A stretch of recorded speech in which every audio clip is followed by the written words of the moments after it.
El gobierno avanzó ayer con la reglamentación de un nuevo decreto vinculado a desregular todo lo que tiene que ver con el sistema del transporte de pasajeros, tanto de mediana como de larga distancia. Habilitando, según publicó en un tuit Federico Sturzenegger y también el secretario de Transporte, un registro que dicen que va a ser muy sencillo inscribirse cumpliendo requisitos mínimos, caso de tener la BTV o un registro de conducir. Te anotas en ese registro y eso te habilita al cabo de 5 días como máximo. Deberían habilitarte para transportar pasajeros. Y el Estado deja de regular todo lo que tiene que ver con frecuencias, precios, horarios, etc. Gustavo Gaona es vocero de la Cámara Empresaria de Larga Distancia. ¿Qué tal, Gustavo? ¿Cómo le va? Se cortó. ¿Se cortó? La resolución es la resolución 5724, que ahí lo que dice que la Secretaría de Transporte establece el procedimiento para que cualquier interesado en proveer el servicio se pueda inscribir. Ahí lo que le va dando es el sentido práctico de ese decreto, el decreto 883. Ahora, simplemente lo que necesitas es un trámite remoto de vehículos choferes para poder hacer todo esto.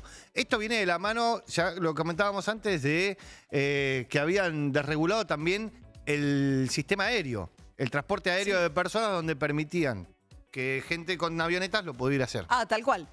Gustavo Gaona, ahora sí, vocero de la Cámara Empresaria de Larga Distancia. Buen día. ¿Qué tal, María y equipo? Buen día, ¿cómo les va? Gracias. Bueno, a ver, ¿qué consecuencias creen ustedes que son parte interesada, obviamente, como Cámara de las empresas que prestan actualmente este servicio, como Chevalier, Flechabús, Andesmar? Sí, bueno, en el día de ayer lo que se produjo es la reglamentación, para que se entienda, las reglas de juego para este nuevo sistema de transporte desregulado, ¿no? Digo, y si alguien tuvo la oportunidad de leer las reglas, son muy poquitas, ¿no? Porque esto tiene estos sistemas desregulados, digamos. Es como muy abierto el camino, con lo cual habla un escenario que si uno los toma, y hay que ser honesto, desde el lado positivo, decir, bueno, esto me va a dar ciertas libertades de acción. Por ejemplo, tomamos el caso que, para que lo entienda quien está del otro lado, ahora van a empezar a haber vehículos diferentes en transporte de larga distancia. Hasta ahora, por ejemplo, uno tenía los vehículos de gran porte, los famosos micro de doble piso o de piso. Bueno, ahora van a poder prestarse servicios en vehículos más chicos, minibuses, las famosas combis. Decimos, bueno, desde un lugar positivo esto es interesante porque en algunos destinos se puede llegar a aplicar, una empresa tiene esas herramientas. Lo que tienen estos sistemas es que también naturalmente, y al ser tan abierto, permite, por ejemplo, y lo habilitó la reglamentación, que un auto particular de más de 5 asientos pueda transformarse en un transporte de larga distancia como alguna de estas grandes empresas que vos bien mencionás, ¿no? Y ahí creo que abre el desafío, sobre todo para nosotros como sector, para informar al pasajero que ya no es lo mismo como antes, y que no todo es lo mismo, digamos, ¿no? Y que, ahora, la persona que maneja ese auto, por ejemplo, ¿no? Dice, bueno, tengo un servicio a la costa, Mar del Plata. ¿Tiene que tener un registro profesional o alcanza con el mismo registro particular? No, eso tiene que tener un registro profesional, pero así como decimos que tiene el mismo registro profesional que tiene un conductor de una gran empresa, también hay que decirlo, las grandes empresas tienen programas de capacitación, sistemas de entrenamiento con simulador, hay un montón de diferencias, digamos, el registro es el mismo, pero lógicamente que el nivel y la capacidad de preparación que tienen en una empresa grande es diferente, ¿no? Esto no solo es eso, también está la logística. A ver, María se compra una combi y hace María Tours. Sí. Va todos los días a Mar del Plata y vendió todo enero, pero tuvo un desperfecto mecánico y se le rompió la combi y tiene una semana parada. No tiene respaldo detrás. Esto es el tema, digamos, la ampliación en cuanto al tipo de vehículos para nosotros está muy bien.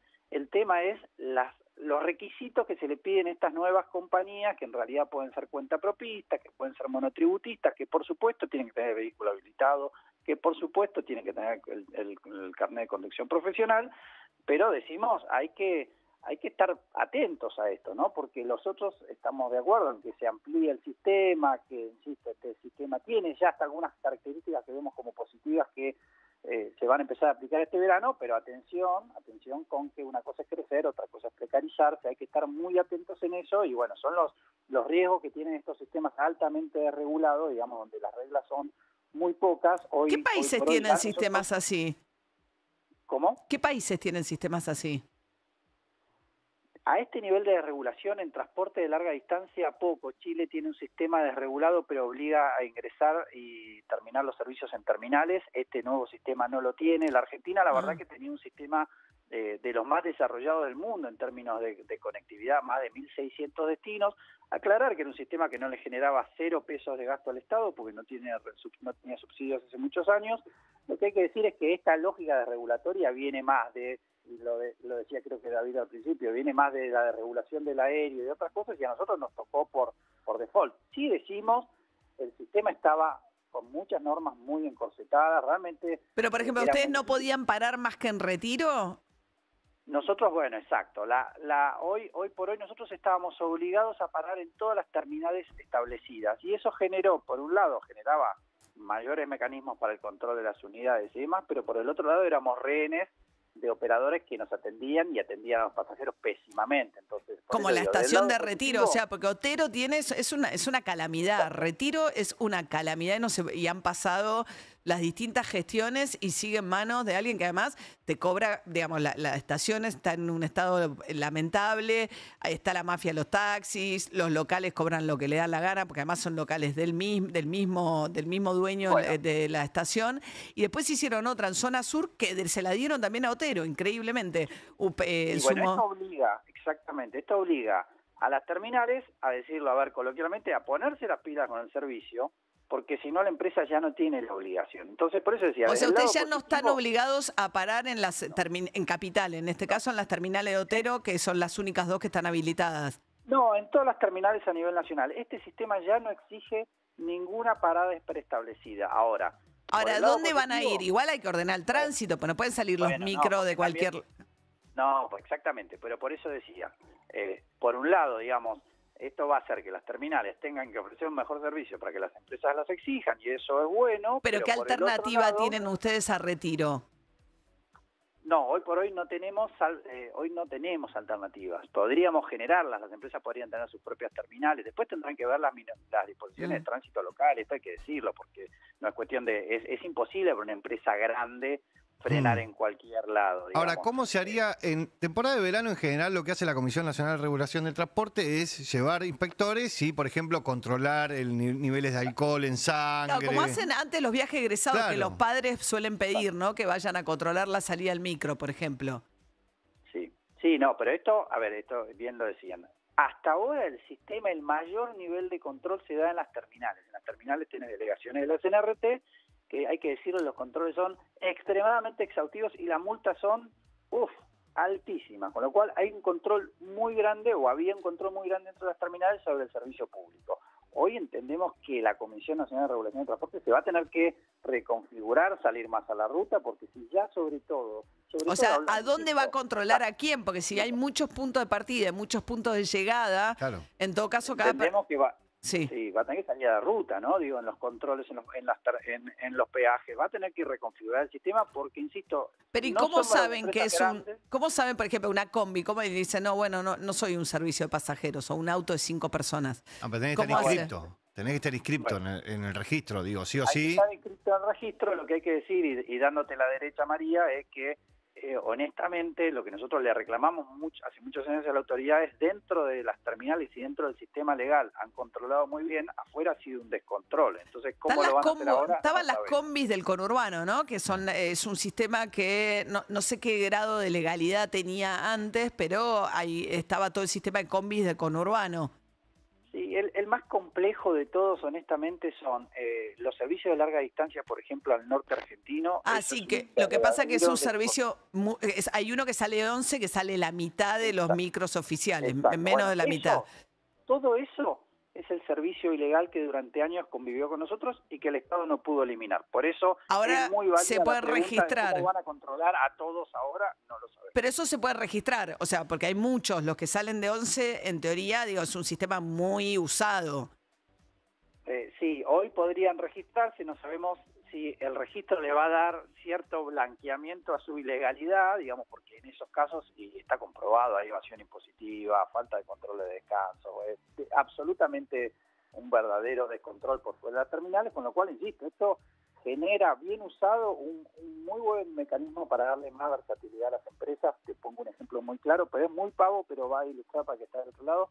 Por primera vez empiezan a haber empresas de larga distancia, estas grandes que vos mencionaste, que incluyen el servicio pet friendly, es decir, que por primera vez se van a poder llevar mascotas, y eso la regulación anterior no lo permitía, y durante años pedimos por favor, que era algo muy pedido. Sí, bueno, sobre todo para los que tienen casa todavía en la costa por ahí, que se llevan, poder llevarse las mascotas es importante. Sí. Aclarar que no es para todos los servicios, porque después está el que no le gustan las mascotas, va a ser algunos servicios establecidos. Con animales. No, el otro también, por ejemplo, es Ezeiza, desregula la llegada de Manuel Tienda León, por ejemplo, que era el único que tenía el servicio en Ezeiza. Entiendo que ahora ya parte de esto es habilitar los autos de aplicación a Ezeiza. Sí, los micros también podrían ingresar, por eso digo, hay aspectos, hoy por hoy no estábamos vinculados los aviones con los ómnibus, y poder ingresar, mismo el caso de Mar del Plata, ¿no? Digo, donde el aeropuerto está casi a 1 hora fuera de la ciudad y por ahí el pasajero podría utilizar para una parte el avión y después subirse un bus de línea que ingrese en la terminal y llevarlo.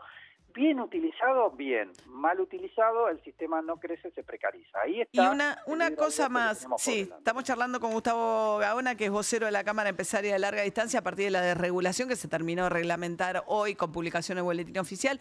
Lo que el gobierno dijo que lo único que no les había desregulado y que las empresas lo tomaron igual fue el quitarle la obligatoriedad de darles pasajes a las personas con discapacidad. El gobierno dice que de ninguna manera le sacaron esa responsabilidad a las empresas, pero que las empresas empezaron a denegar los pasajes de gente con discapacidad. Bueno, eso es un buen punto y hay que charlarlo. La verdad que esto está en la justicia en este momento. La justicia ha dictado una medida cautelar que le ha pedido a las empresas que otorguen esos pasajes y al Estado que los pague. Y a la vez se está estudiando el tema de fondo en la propia justicia para ver quién tiene razón. Nosotros entendemos que, esto hay que aclararlo, la ley de discapacidad dice que los pasajes son gratuitos en transporte terrestre para el servicio público de larga distancia, un servicio que dejó de existir porque las empresas que lo prestábamos teníamos permiso, somos permisionarios de servicio público, todo eso se quitó. O sea, lo que dicen ustedes con la desregulación, dejamos de ser empresas públicas, por lo tanto no nos cabe la obligación de dar pasajes para personas con discapacidad como establece la ley. Como no le cabía a las empresas de turismo, de oferta libre, una cuestión, y también hay que decirlo porque si no pareciera que es una cuestión de mezquindad. El servicio de gratuidad en la larga distancia tiene un impacto tan grande y se ha salido tanto de control que hoy por hoy al año no es que una empresa tiene que entregar 1.000 o 2.000, y los entregábamos, pero al año se estaban entregando 1,5 millones de pasajes de larga distancia. Esto tiene un costo de 50.000 millones de pesos que el Estado no paga. Porque también hay que decirlo, porque si no el Estado sale a decir, ustedes, ¿cómo puede ser? No sean ratones, nos han dicho. Bueno, pero ahora con esta desregulación ustedes van a quitarse encima esa obligación, hacia eso van. Nosotros lo que estamos discutiendo es que esto hoy por hoy el Estado no lo compensa y entonces, y es lo que estamos diciendo, es lo está pagando el pasajero, la empresa y el pasajero. No le está pagando el Estado. Entonces le pedimos al Estado, primero que ordene el sistema.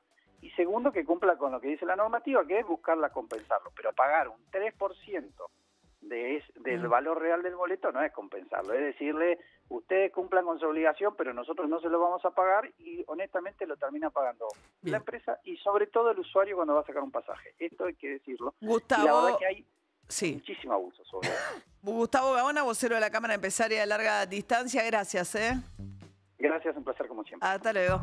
Estas eran las decisiones, ¿no?, de Sturzenegger, que hoy esta mañana salió Sturzenegger, el ministro desregulador, a aclarar que cuando Milei dijo que iba a eliminar el 90% de los impuestos, no se refiere cuantitativamente, pues sino de que va a vivir el Estado, sino de la cantidad de instrumentos a través de los cuales se recaudan impuestos, pero no es que, pues dijo, el año que viene vamos a eliminar el 90% de los impuestos, ¿no? Sí, a ver, vos tenés que en la Argentina hay 8 impuestos que concentran casi el 90% de la recaudación. Pero bueno, estamos hablando de impuestos nacionales, ¿no? El IVA es el principal. El IVA, que es el impuesto al valor agregado, que es el 21% sobre el consumo, digamos. Sí, ¿no? Aporte y contribuciones, ganancias, digo. Aporte y contribuciones de los trabajadores registrados, las empresas, y ganancias los de cuarta categoría que ahora reinstalaron, ¿no? Sí, esos son los que más recaudan. Y además estaba el impuesto país que lo eliminó y que ahora el 23 se termina de eliminar, que había sido un gran recaudador. Pero tenés bienes personales también, tenés las retenciones retenciones, digo, tenés en ese mundo es donde se concentra buena parte de los ingresos, el 90% de los ingresos del Estado Nacional. María, perdón, Sí. 100 años de soledad son 8 episodios que se estrenan hoy. Yo había dicho 4. 4, 8. Sí. Bueno, muy bien. Vamos a agradecerle